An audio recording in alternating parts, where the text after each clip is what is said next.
Could you describe the conditions around the track at the moment, please? Wet.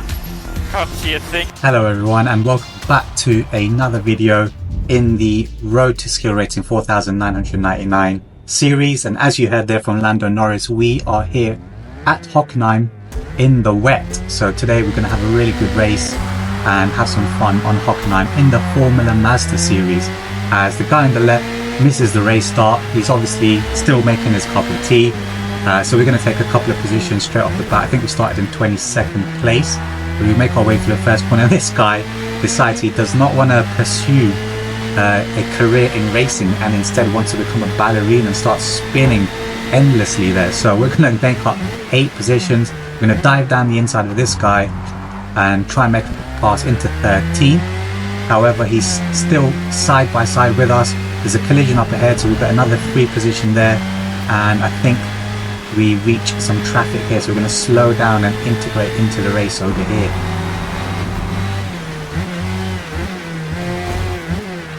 We're going to try and have a good race today, guys. We won the last couple of races, so we're climbing up the skill rating ladder quite quickly, and we're going to try and get some consistency. So we won the last couple of races, ideally hopefully make it a hat trick of wins today, but we want to try and get onto the podium and get as high as we can. So let's get some consistency going and climb up the skill rating ladder, as we find ourselves stuck behind Luciano in 9th position.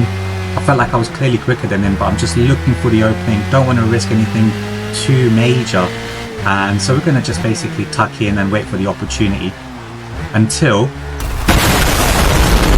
He died in a terrible collision. That's right, guys, we get completely obliterated by some random person that just came out of nowhere. I had no idea where that came from. It wasn't anyone behind me, so that just took me completely by surprise. And yeah, we get completely destroyed. So anyways, we find ourselves back down in 19th after a really good race start, and it's mission recovery from here. How many positions can we recover? It's damage limitation. So we're going to actually have, from here, a good race, and the race actually gets better and better towards the end. Actually, the finish was really close, so I still enjoy the rest of the race, but I think the win is going to be very tough from here. And actually that leads me to the next point, which is, should we have ghosting in this game? Pretty much just like Forza Horizon has it, where anyone that has a really high closing speed gets automatically ghosted to avoid obvious and clear collisions. And I think in that particular scenario that would have clearly benefited us. Should we have it in this game? I think we should, because in rare situations, like I say rare situation, that happens pretty much every race, but in situations like that, you know, that's going to be the difference between finishing lower down the order and potentially winning a race, you know. So in my opinion, yes, ghosting would be preferable. And actually Forza did a live stream recently whereby they did mention that they're looking into ghosting, not just for high-speed collisions such as that, but also when people rejoin the track in a dangerous manner as well. So they didn't promise anything, but I think they are working on some sort of ghosting system, which is going to help us. Okay, so now pay attention to the gap to the leader, 17.5 seconds ahead of us, but all of a sudden he loses quite a lot of time and he sends a thank you message. So we all know what's happened there, some sort of collision, some sort of racing incident, and that's going to give us a little bit more hope to get back into contention for the victory. As long as we have a smooth race, I felt like I had a pace advantage on everyone in the lobby, so anything was possible as long as we avoid further collisions. And well, we get past these two guys here, very nice double overtake, and we avoid a collision there. That's good. We're up into 13th. We're going to continue to make some progress, and let's see what happens from here on in. Now, the latest video uploaded, guys, was the video on update 7. We talked about some of the changes and some of the updates that they made, including talking about the touring car Spec series, rebalancing, bug improvements, etc. One thing that we didn't discuss in detail is the updates to the proximity arrows. So pay attention to the proximity arrows as we go throughout this race.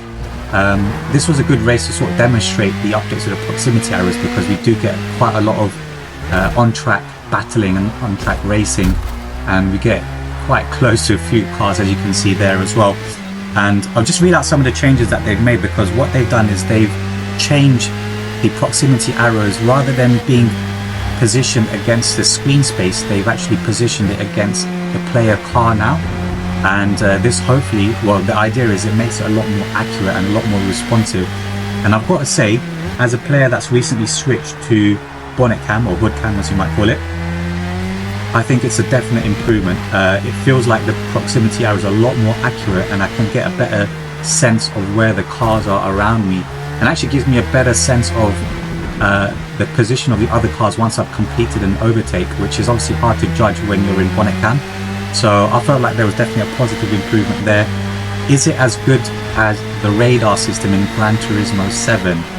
Ooh, that's a tough question. I think the radar is obviously much better, but some people don't like to have a radar. They say it's too much of an assistance.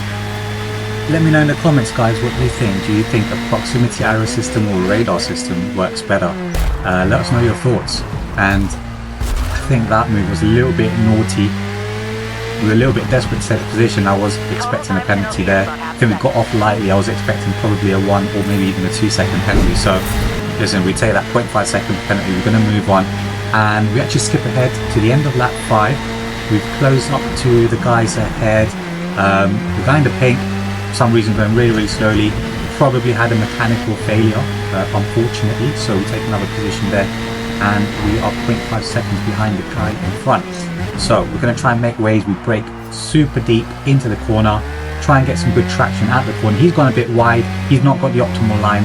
I can see a switchback coming, and we take that switchback nicely. So gain an extra position there, and we're going to try and close in on the guy ahead. So we're making good progress despite the major nuclear explosion at the beginning of the race. We are up in 6th position. We've got 4 laps left, and the leader is 15 seconds ahead. It's going to be difficult, but we're going to keep on pushing and try and make up some more position. I definitely thought that the podium was on the cards. So we're going to race nice and tight with this guy. He doesn't get a good exit. I get a really good exit, and I send it down the inside over here. However, we make an unfortunate collision, unnecessary collision there, and that was a bit of a frustrating one. And the reason for that is because it was completely unnecessary. I mean, I thought the move was pretty much done and dusted. I was clearly faster than him, so he shouldn't have really fought it too hard. And I didn't even move across on him. I felt like he turned in on me. So we both lost out a position there, and we both lost a bit of time. I think we lost about probably 3 or 4 seconds there. So it's an example of why, if you've got people up ahead of you and they're out in the distance, rather than working against each other, you should probably work with each other and try and tackle the people up ahead. And unfortunately we didn't do that. We just decided to race each other hard and take time off of each other as he messes up that corner. And I thought he was going to spin out there actually, but he saves his car, and we left a lot of space for him. We make it past him, get 6th position up again. I'm going to try again and take 5th position from the guy that we took the position from previously. But now this part of the race starts to get a little bit interesting. As you can see from the track, it's starting to dry gradually, and the wet tyres, of course, the drier the track, the more the wet tyres will wear out. And we're in lap 7 now. We've got 3 laps left, and normally it looks like the wet tyres would hold out the entire 10 laps, but with the track drying, they're going to wear out quicker and quicker as we get through to the end of the race. So I was a little bit 50-50 actually. I was thinking, should we stop for soft tyres or should we carry on? I wasn't quite sure what to do, and in my opinion actually this is what made the race really interesting for me. Someone that enjoys motorsport, someone that enjoys racing, a big factor of what I like about racing, every race has a story behind it. You know, even the so-called boring races, there's always some sort of story behind the race and some sort of strategy as well. So this one was a good one in that sense, because there's different strategies that could be viable, and it made it really interesting because we didn't know what was going to happen. I didn't know what was the right strategy. You know, there's going to be some people that are going to go onto the softs and go really quickly to the end, and some people will just try to hang on to the wets and see if they can nurse the car across the line. So we're going to find out which strategy is the best, which way is the right way to go, and we're going to skip ahead to lap 9. The game has given us a severe tyre wear warning. as we commit to the no stop wet tire strategy. So have we made the right decision? At this point in time, the tires are really worn out. There's no grip, the car's understeering and oversteering everywhere. I can't get on the traction, can't get on the throttle, and yeah, our pace was suffering really badly. However, one thing I tend to be somewhat decent at is tire management, and switching to a steering wheel has really helped with that, because you can really sort of refine your inputs and minimize tire wear. And yes, we had bad tire wear, but the guys up ahead must have had worse tire wear. But box. Down. Yeah, it's not f***ing late now, say. Copy.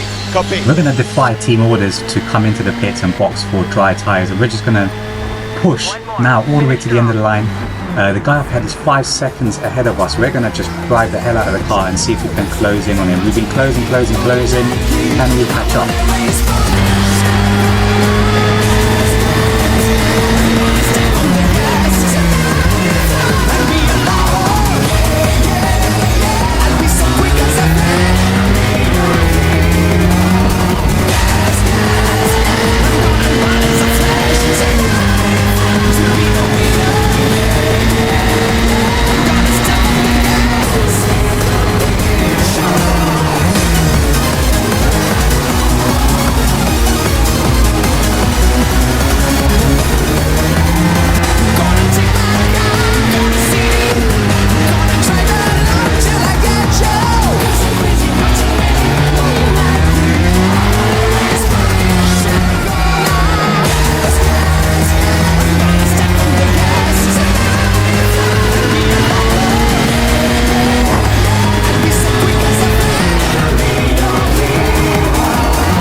We've been closing at a rapid rate of knots, and he makes a mistake going into the final couple of corners and loses a bit of time. We just need to be 1.2 seconds behind him, because he's got a 2.2 second penalty, and we are just within his reach. So we actually take that position right across the line and end up finishing 4th. We've gained 18 positions, set a 1 minute 36.6. So ended up being a fun race, and that takes us from 4941 to 4951 skill rating. Thank you so much for watching once again, guys, and we'll see you in the next video.